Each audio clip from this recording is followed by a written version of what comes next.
Buenos días aquí de Portugal, donde les hablo. Buenas tardes ya. Y un saludo muy especial a Beatriz Sánchez y muchas gracias por la presentación. Es un placer estar aquí con ustedes y un deber solidario de ciudadano y demócrata, porque realmente he participado, ayudar en varias constituciones ya desde Portugal hace muchos años, 1976, la Constitución de Colombia de 91 y naturalmente las constituciones de Bolivia y de Ecuador. Con mucho gusto estoy aquí porque realmente Chile es ahora un país de la esperanza. No hay muchas esperanzas en el mundo hoy y sobre todo en este periodo pandémico y por eso me alegra estar aquí con ustedes en este día. Me pidieron entonces para que de una manera muy rápida les hablo un poquito de plurinacionalidad. La plurinacionalidad, de hecho, es un concepto que está en los libros, en los estudios, en la práctica de muchos países, ¿no? Pero es siempre un problema, un tema muy sensible cuando lo discutimos en América Latina. Bélgica es plurinacional, Suiza es plurinacional, Canadá es plurinacional, Nueva Zelanda es plurinacional, Etiopía es plurinacional. Pero realmente en América Latina es un poco complicado de hablar porque hay mucha confusión sobre este concepto de plurinacionalidad. Y básicamente, básicamente es un concepto que parte de la idea de que hay dos tipos de nación y de nacionalidad, por así decir. Hay nación cívica, es que todos somos los portugueses, los españoles, los chilenos, es la nación cívica, pero además hay naciones etnoculturales, los flamencos, los valones en Bélgica, y los franceses, de habla francés en Suiza o alemana, o lo que sea.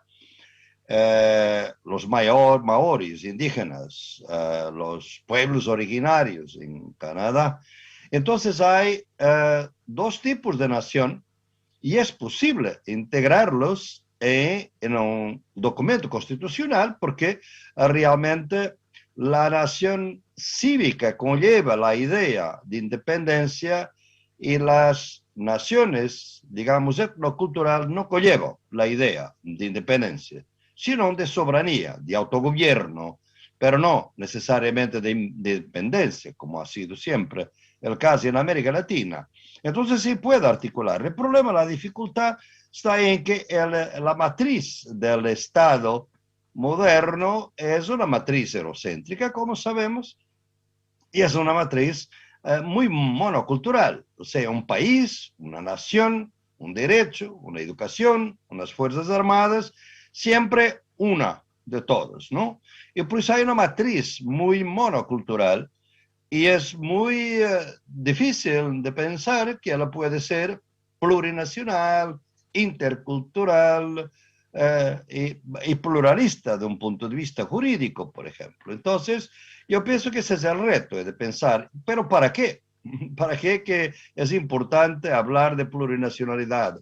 Básicamente porque la plurinacionalidad es un instrumento en muchos pueblos que tienen diferentes culturas, diferentes tipos de organizaciones de vida, de profundizar la democracia.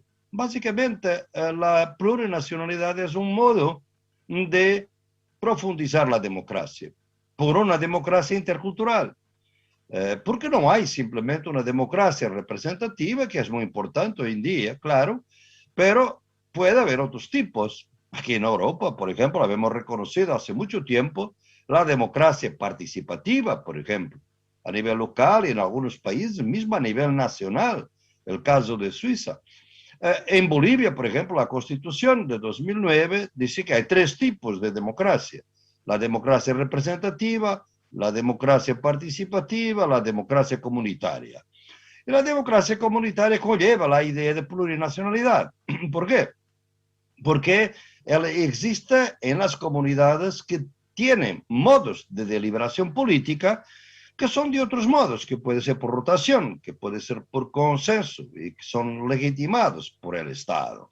Y eso viene obviamente de los pueblos originarios, en este caso, y de sus raíces culturales, modos de vida, que deben ser respetados de una manera democrática en un Estado democrático. Entonces, cuando entramos en procesos de que llamamos de un constitucionalismo, que ya no es simplemente un constitucionalismo producido como siempre, como fue en el pasado, por juristas, expertos, etcétera, sino a partir de una energía que sale de los movimientos sociales, de las clases populares, de los diferentes grupos sociales que han sido muchas veces excluidos, emerge de este constitucionalismo transformador, emerge siempre la idea de plurinacionalidad. Como una idea matriz para fundamentar una otra forma de estar, de Estado, una forma de institucionalidad, una forma de territorialidad que conlleva la idea de autogobierno y de control también de otras formas plurales de economía política. No es una cuestión solamente cultural, es también de economía política, con todos esos territorios, obviamente, que ya están muchas veces reconocidos por el derecho internacional, pero que los estados raramente respetan.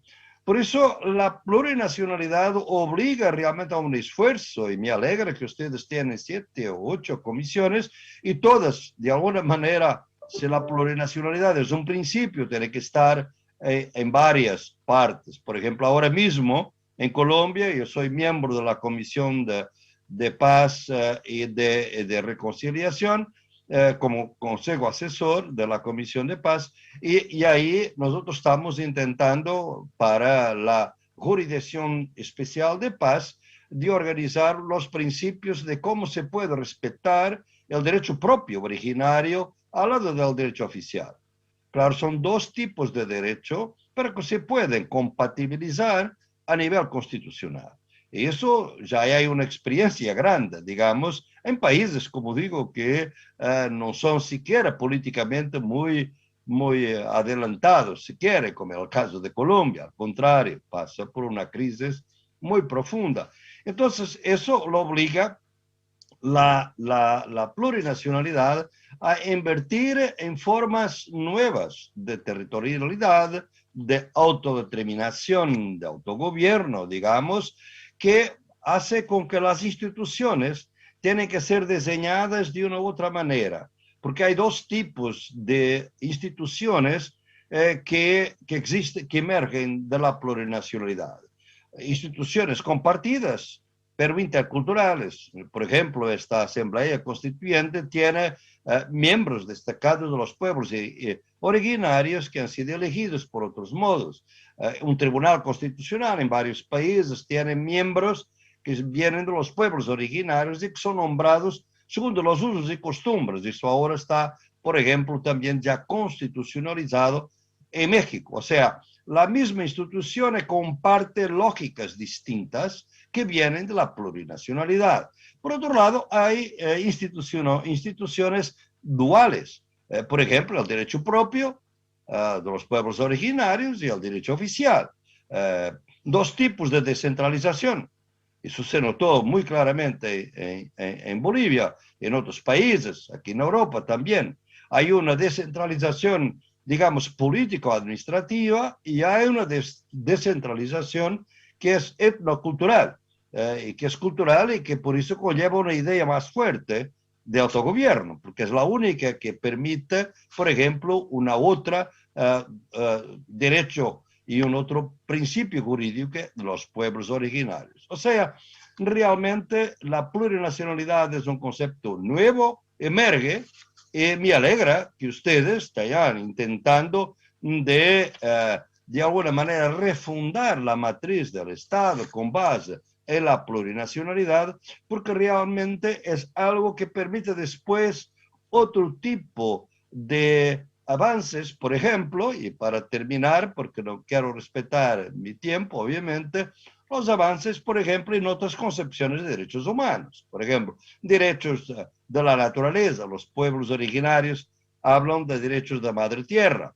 En Nueva Zelanda, por ejemplo, acaba de ser promulgado exactamente los derechos de la madre tierra de una manera muy intensa y muy fuerte, como derechos humanos de un río, que obliga a un río sagrado por los pueblos originarios, que obliga a otras formas de titularidad de derechos humanos que además ya estamos estudiando en la teoría de los derechos humanos, el concepto de principio de vicariato, como llamamos, que son los humanos, en este caso, los pueblos originarios, que son los titulares vicarios de los derechos de la naturaleza. Entonces, todo esto es posible y exige alguna imaginación política y jurídica, pero básicamente voluntad política, porque esto es un esfuerzo que, como digo, no sale de la nada, sale de ya experiencias en otros países, y yo saludo, obviamente, Chile puede estar a poner, por lo menos en agenda de discusión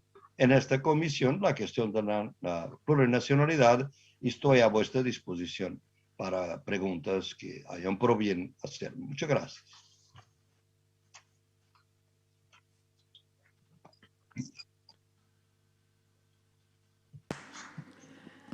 Muchas gracias, profesor de Sousa Santos, por su exposición. Ahora vamos a partir con los 10 minutos de preguntas y respuestas desde la comisión. Espero que nos escuche bien. Y ya la vemos conectada Elisa Loncón, que es la presidenta de la Convención Constitucional, parte de nuestra comisión. Tenía que salir a Valparaíso porque por parte de las actividades que tiene a propósito de la presidencia, pero quería aprovechar de saludarlo. Elisa. Sí, Mari Boa, Mari Pulamien, que están trabajando en esta comisión. Muchas gracias, profesor Boaventura, por hacer el vínculo de su conocimiento con el proceso que nosotros estamos llevando en Chile. Relevante acercarnos la experiencia y todo lo que también ha podido recoger en su trabajo con las naciones originarias y otra experiencia plurinacional, en ese diálogo de plurinacionalidad. Para mí, para la convención, es un honor tenerle, agradecerle mucho su buena voluntad y interesada en que los convencionales mantengan esos vínculos, las lecturas, porque en lo personal a mí me ha ayudado mucho también para posicionar el movimiento indígena a partir de una base teórica, porque lo importante es que los convencionales asuman de que estas planteamiento que nosotros tenemos tiene base teórica, tiene experiencia, no es algo antojadizo, sino que ahí a nivel de América Latina se está instalando el pensamiento de cómo hacer estas convivencias plurinacionales, cómo avanzar en ese diálogo intercultural, y bueno, ahí está todo el aporte teórico que ha hecho Boa, entonces muy agradecida de eso. Eso, gracias Beatriz por darme la posibilidad de hacer este saludo. Muchas gracias, Elisa, muchas gracias, querida amiga, muchas gracias. Estoy aquí a disposición. Muchas gracias, Elisa, muchas gracias, profesor. Queremos ahora abrir las palabras para preguntas, reflexiones. Tenemos, tengo que decirlo, compañeros constituyentes de otras y compañeras constituyentes de otras comisiones que también vinieron para escuchar la presentación. Así que abro el momento de las preguntas. Vamos a ver si juntamos de a dos y para poder aprovechar lo máximo el tiempo. Partimos con Loreto Vallejos. Muchas gracias, Beatriz. Un saludo a Portugal y gracias por compartir tu experiencia con nosotras, hoy día con nosotros. A mí siempre me gusta pensar en las personas que nos están escuchando, gente que no necesariamente está entendiendo completamente todas estas discusiones. Entonces me gustaría que pudieras comentarnos por qué crees tú que es importante avanzar en términos de la plurinacionalidad en Chile? ¿Qué beneficios le trae al país instalar una nueva forma de mirar la plurinacionalidad, incorporarla en nuestra Constitución? En simple, pensando en los beneficios a lo mejor políticos, pero también cómo lo va a vivir una persona común y corriente en Chile en términos de incorporar la plurinacionalidad. Eso. Profesor, voy a juntar otra pregunta para que vayamos en tren de a dos preguntas. Mario Vargas. Sí, muchas gracias, profesor. Un gusto tenerlo aquí y un tema tan importante como es la plurinacionalidad que va a determinar, ¿cierto?, quizás destrabar el cerrojo de la matriz monocultural que hoy día vivimos en Chile. Yo quiero llevarlo un poco a un concepto que quizás no es tan muy entendido dentro del desafío que tenemos en nosotros aquí en esta nueva Constitución, que es la autodeterminación de los pueblos. Entonces, la pregunta es, ¿cómo entiende usted el concepto de autodeterminación de los pueblos en relación a las experiencias que usted nos ha contado y cómo la ve en relación a la futura experiencia chilena? Gracias. Beatriz, ¿quiere que conteste estas dos preguntas ahora? Sí, por favor. La primera compañera, el primer nombre me escapó, pero Gallego, ¿no? Me parece que sé quién es. Mira, es fácil de entender lo que es la palabra plurinacionalidad. ¿Sabes lo que es? Es realmente un esfuerzo de hacer un poquito de justicia histórica, ¿sabes? Es realmente dar es un mensaje de dignidad y de respeto, básicamente. Porque los pueblos han sido excluidos, han sido suprimidos, han sido violentados. Porque realmente los procesos de independencia en América Latina no fueron conquistados por los pueblos originarios, pero por los descendientes de los colonos portugueses, españoles, etc. ¿Se entiende? Y por eso realmente se crearon muchas veces formas de colonialismo interno, o sea, de considerar que los pueblos indígenas, yo lo he visto en mi trabajo de campo por toda América Latina, de racismo, por ejemplo, de idea que no, que mismo la manera como se vesten, como sus uniformes, su lengua, tratados de una manera racista. Tenemos estudios de cómo, por ejemplo, un indígena cuando llega a un edificio de los jueces, por ejemplo, en Bolivia se tenía su pollera, que era un uniforme indígena, se quedaba por detrás de la cola, no por el orden que había llegado, pero siempre el último. O sea, son formas que de desrespeto a la gente, no respetan a la gente. Entonces, la plurinacionalidad, antes de todo, un beneficio cultural de dignidad y de respeto, y de lograr que la igualdad realmente exige reconocimiento de la diferencia. No somos todos iguales. Yo lo he discutido bastante, lo mencioné hace poco, por ejemplo, mi trabajo en la constituyente de Sudáfrica, por ejemplo, en 1994-96. Ahí está. Los negros y los blancos no quieren ser lo mismo, tienen historias distintas, bailan de diferentes maneras, tienen otras lenguas, pero quieren ser iguales en derechos, quieren ser diferentes, iguales. La plurinacionalidad es un reclamo de que la igualdad no exige que seamos todos iguales, de la misma y tratados de la misma forma, porque hay diferencias. Y esas diferencias tienen que ser respetadas. Y por eso, básicamente, es una cuestión de dignidad y de respeto. No, toda la gente entienda que, de un punto de vista con la gente con quien he trabajado, ¿qué es esto? Básicamente es esto. ¿Por qué que tiene que ser así? Porque realmente cuando no hay la plurinacionalidad, la gente, cuando entra en un edificio público, cuando trata con alguien funcionario público o de que sea, se siente como en un país extraño, que lo trata de una manera extraña, como si fuera un ser de otro planeta, o como si era, y muchas veces como ser inferior, que es el gran problema. Entonces, ¿cómo los diferentes pueblos originarios se pueden sentir en su casa? El problema es que la manera monocultural del Estado ha creado casi una situación de exilio interior. O sea, tú estás en tu país, porque es chileno o chilena, pero realmente el tratado, el Estado no te trata como si tú estuvieras en tu país. Parece que estás en un país extraño.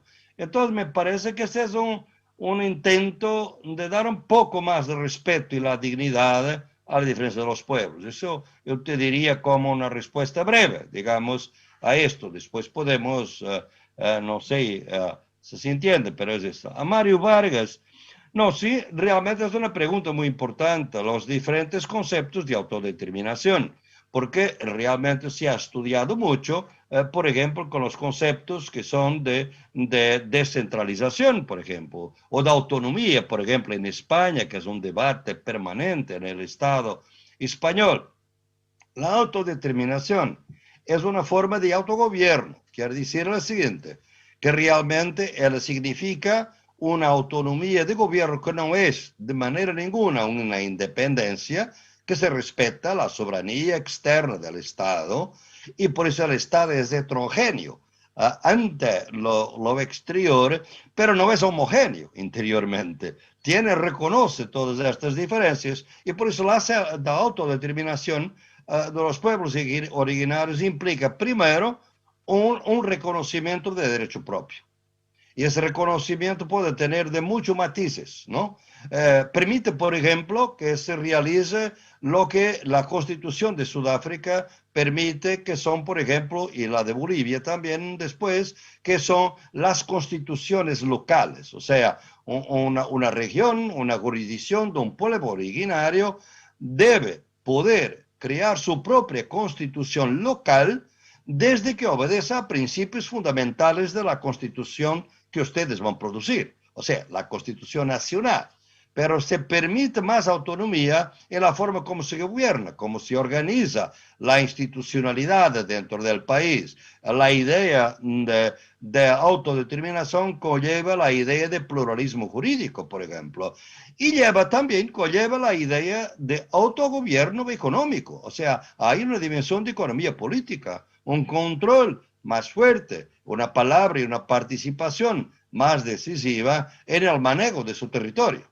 Porque el territorio, si por un lado puede pertenecer a una nación cívica, según los criterios de los diferentes países, pertenece de una manera muy intensa a través de la autodeterminación a los pueblos, a los territorios.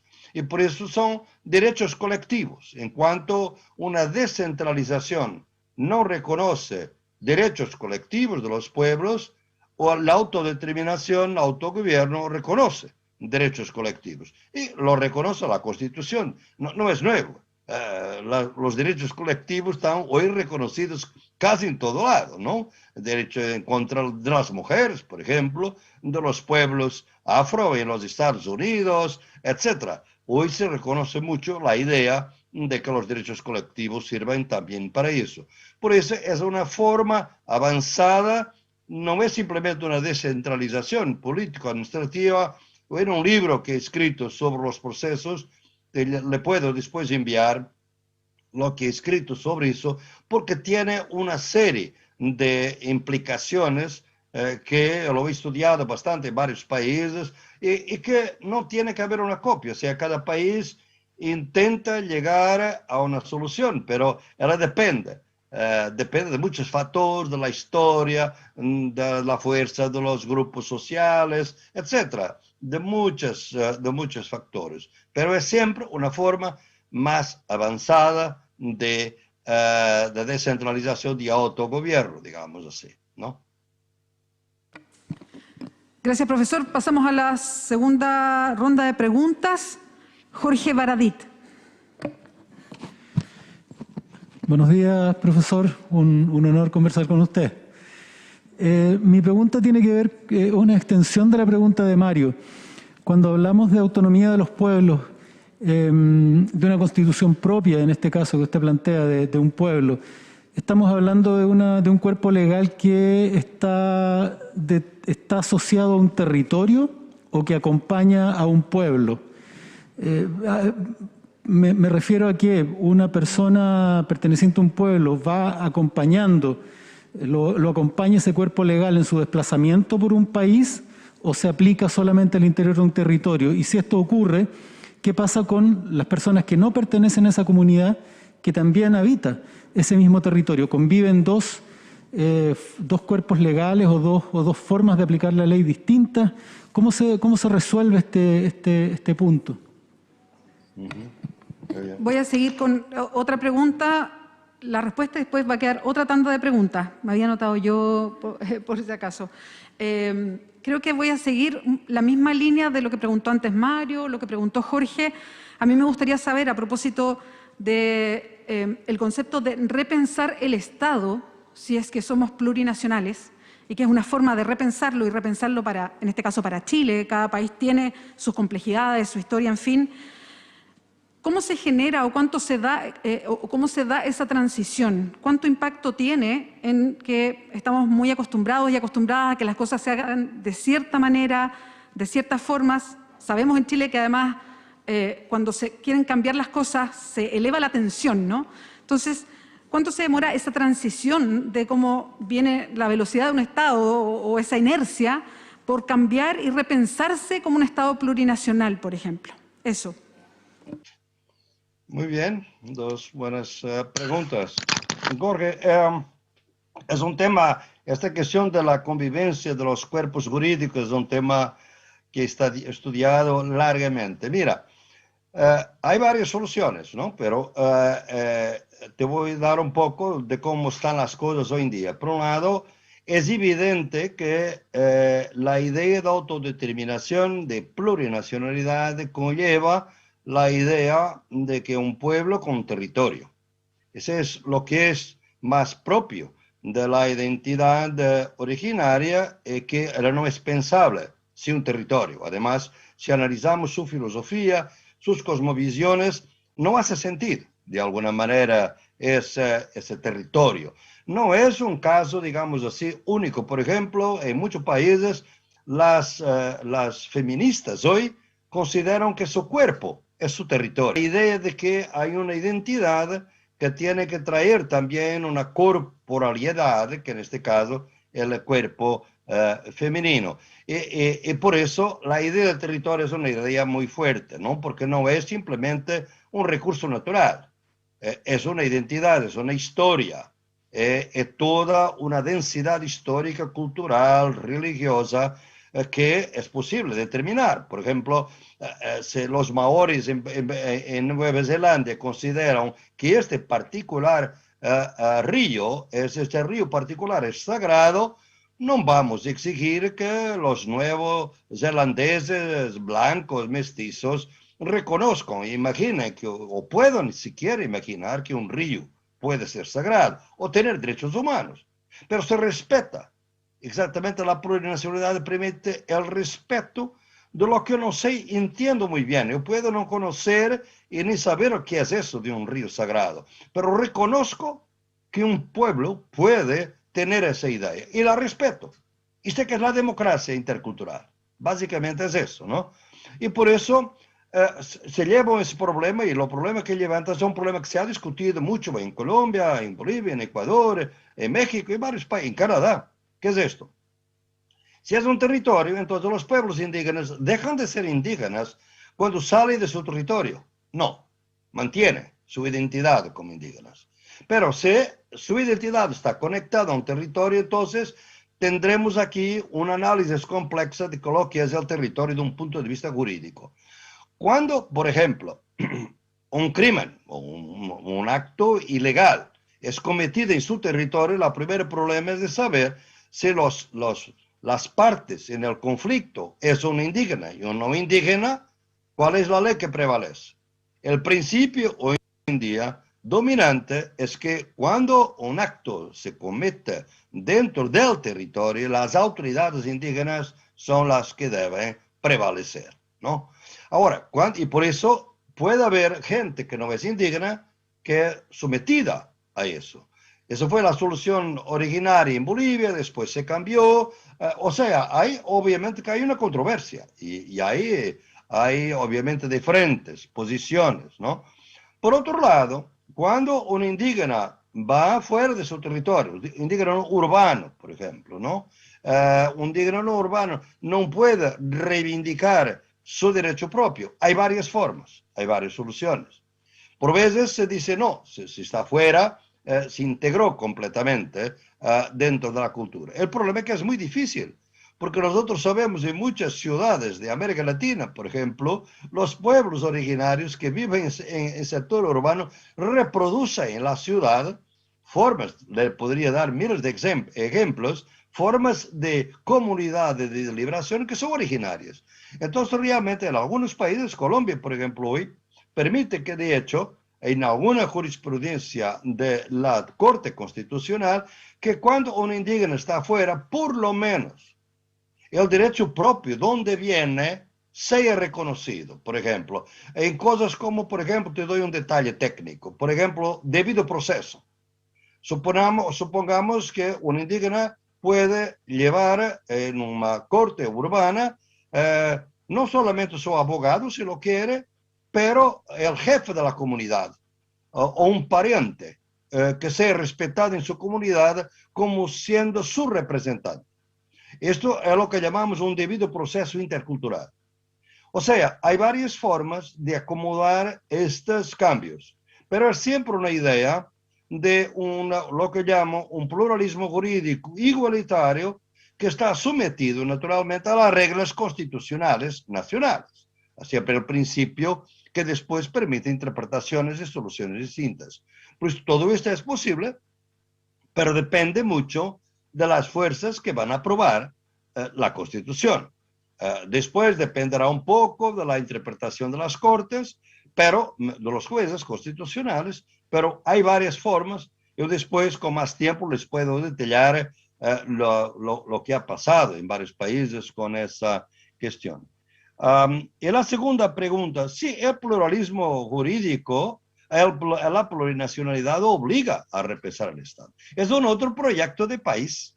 Es un otro proyecto de país. Ustedes tienen que pensar que los países latinoamericanos, Chile es uno de ellos, cuando se juntaron a las Naciones Unidas, ni siquiera reconocieron que tenían minorías étnicas.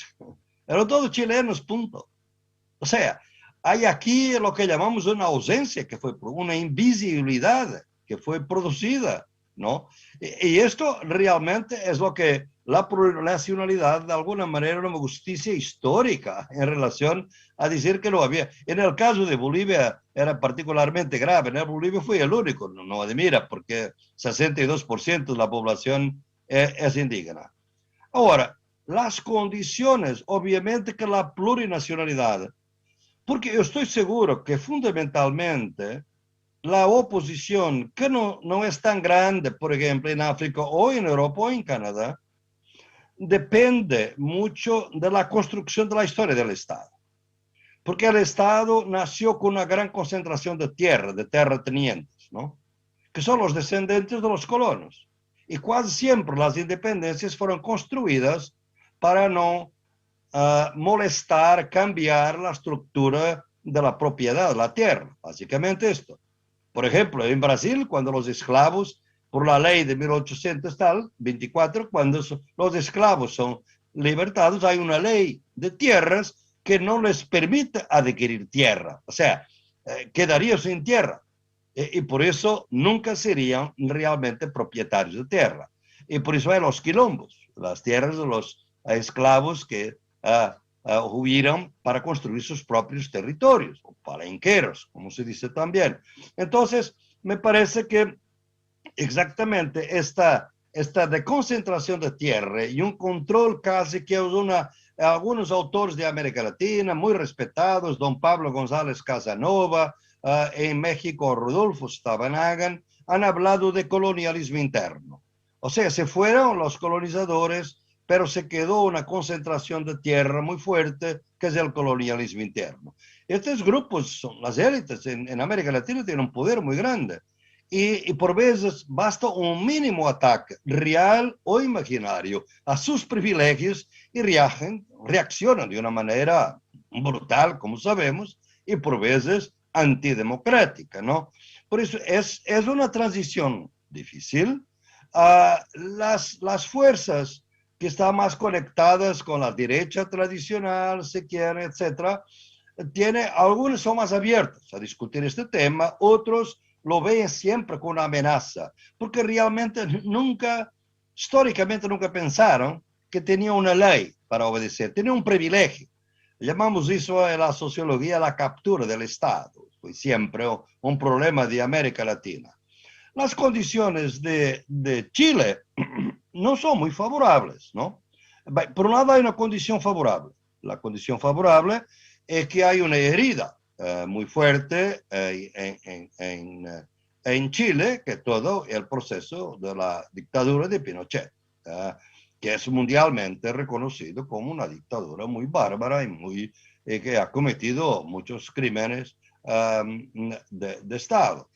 Y esa es una herida, obviamente, que va a ser digerida por algunos que quieren superar esa herida, quieren curar de alguna manera a través de una asamblea constituyente con una convención constitucional como esta. Y eso es una cosa que a mi juicio es buena, si se logra superar esa herida que está en el alma de los chilenos y de las chilenas, sobre todo los más jóvenes. La última vez cuando estuve en Chile, de hecho poco antes de la pandemia, yo lo viví muy intensamente con los jóvenes, no simplemente indígenas, sino también urbanos en Santiago. Entonces me parece que hay por un lado ese factor que es favorable a cambiar, ¿no? Si las fuerzas democráticas, donde hay una alianza más larga, o donde solamente una derecha muy ultra, para no decir extrema, estaría en contra de superar esa herida, parece-me que tendríamos condiciones para alianzas un poquito más amplias. Las cosas que son menos favorables son, por un lado, que Chile se quedó con la dictadura neoliberal de Pinochet como la patria del neoliberalismo, ¿no? Y por eso con un modelo económico y social donde realmente el neoliberalismo se llevó a lo extremo, realmente, en términos de privatización de la salud, educación, políticas previsionales, más que en cualquier otro país del continente. Y por eso tiene ahí una tradición de neoliberalismo muy fuerte en el país. Bien, la idea de plurinacionalidad es totalmente contraria al neoliberalismo. Es una idea a favor de la diversidad cultural y económica. Porque puede haber economía capitalista, y eso nunca está en causa en esta transición. El problema es que la economía capitalista sea la sola protegida por el Estado. Porque hay economía indígena, hay economía popular, urbana, rural, campesina, feminista, otras formas de cooperativa, por ejemplo, que en algunos países es muy fuerte. Porque solamente la propiedad privada y capitalista, la gran propiedad, no es la propiedad familiar, por ejemplo, la agricultura, es respetada. Eso es un problema que obviamente ustedes van a enfrentar de eso. Por último, la otra condición desfavorable es que hay siempre oposición, pero ustedes son el único caso en tiempos modernos donde el gobierno que está en el poder es en contra de esta convención constitucional. Y lo afirma normalmente. Se han conocido las noticias. En Sudáfrica había un gobierno por detrás exactamente de una nueva constitución. Lo mismo en Bolivia y en Ecuador. Curiosamente, lo mismo en Colombia, a pesar de ser un gobierno conservador en ese entonces, ¿no? En Bolivia había oposición, pero la oposición no venía del Estado, del gobierno, venía de fuerzas de la media luna, como llamamos, de Santa Cruz, donde está la parte de la gran agricultura. Entonces, hay que contar con eso, porque sin el respaldo político, ustedes tienen que compensar, del gobierno, tienen que compensar esa falta de respaldo, que es muy difícil de manejar, porque hay cosas concretas que el Estado debe propiciar, compensarlo con más legitimidad social, junto de los grupos sociales que están todos involucrados en la idea de una democracia de más intensidad, digamos, intercultural. Gracias, Profesor, estamos bastante pasados en el tiempo, pero ya habían pedido la palabra antes de cumplirse el tiempo, la última ronda de preguntas, así es que pasamos a esa y le pido, por favor, profesor, que usted se pueda ajustar a los tiempos. Sé que es difícil, sobre todo en la distancia. Cerramos acá las preguntas con Giovanna Roa y María José Oyarzún. Sí. Buenos días. Bueno, mi nombre es Giovanna y agradezco muchísimo la presentación. La verdad es que ha sido muy clarificadora. Ya se han contestado gran parte de mis preguntas, pero para ser bien concreta, ¿cómo cree usted que para el ejercicio verdadero de la justicia histórica, en el acto de recuperación de tierras, que es muy importante para el ejercicio de la autonomía, por ejemplo, y la reparación múltiple a una historia de dolor de los pueblos originarios, nosotros vamos a establecer en esta comisión cuáles son los principios constitucionales? Entonces, hay, por supuesto, un establecimiento del Estado plurinacional y de principios como la autonomía que lo acompañan. Entonces, en concreto, ¿cuáles serían aquellos principios indispensables para el ejercicio de esta justicia histórica y para que efectivamente un Estado plurinacional pueda llevarse a cabo? Muchas gracias. Hola, muy buenos días. Mi pregunta también va un poco en ese sentido. ¿Cómo dotar de contenido institucional a la plurinacionalidad? Porque además de los principios constitucionales, creo que es indispensable que esto quede contenido tal vez en las formas de Estado, en el sistema político. Hay que generar instituciones, hay también que resolver formas de autoridad, también de autoridades para nuestros pueblos. Y creo que eso es lo más confuso a mi modo de ver, cómo robustecer este concepto de plurinacionalidad en términos institucionales. Yo sé, Beatriz, que me pides que sea muy rápido.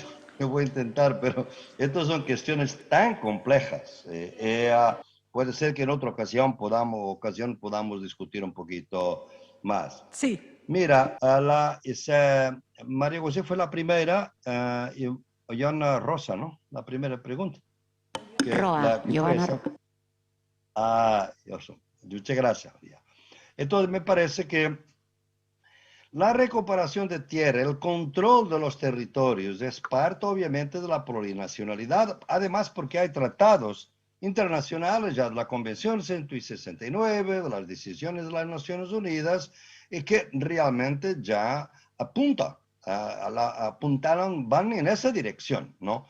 Ahora, puede haber, obviamente, procesos de transición, o sea, los principios me imagino que una cosa que quizás no ha sido muy bien lograda en las otras constituciones, y que ustedes eventualmente pueden remediar, es que puede haber procesos que es necesario imaginar un proceso de transición y que hay una parte, digamos, pétrea de la Constitución y eventualmente algunas medidas que deben acompañar las transformaciones porque va a pasar la sociedad. ¿Para qué?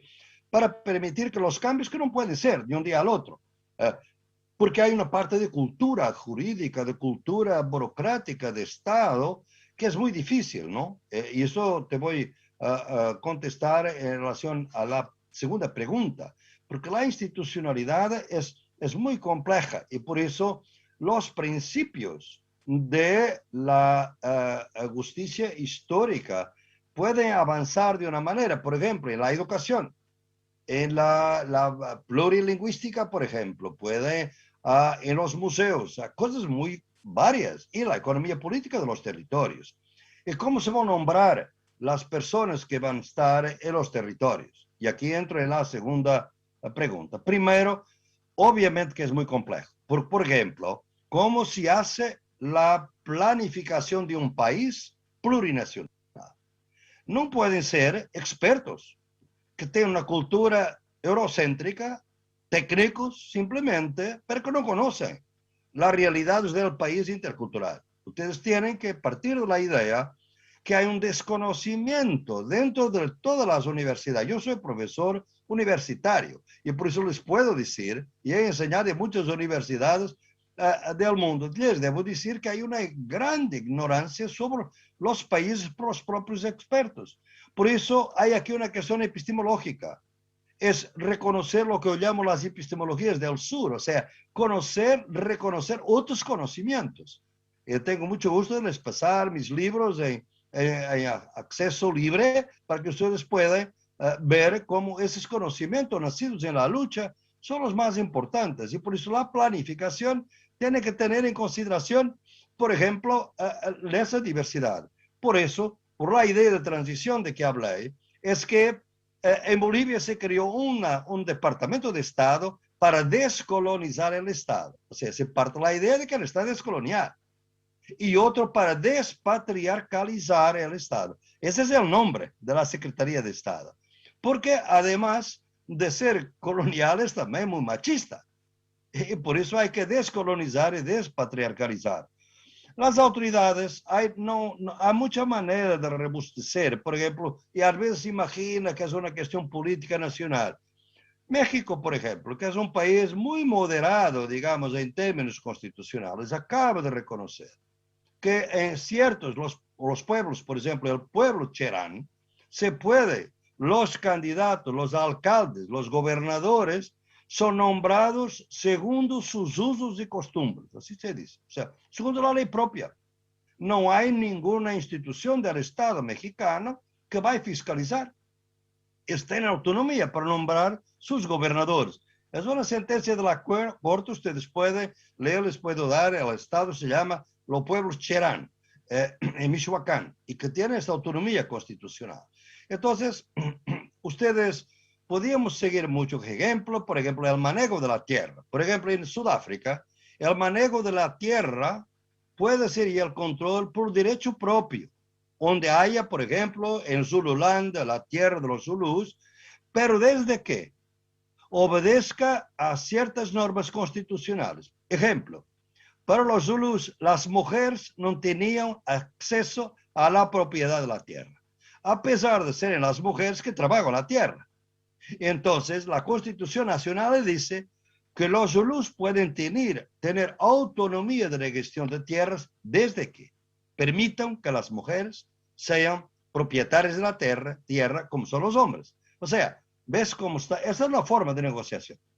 Hay que haber imaginación jurídica y política, pero les digo, usted está llegando a este tema un poquito tarde, nunca es tarde, pero donde hay mucha experiencia ya. Y ustedes pueden beneficiar de esta experiencia y no pensar que esto de plurinacionalidad es un fantasma, un monstruo muy peligroso. Ya andamos bastante en esta caminata. Muchas gracias.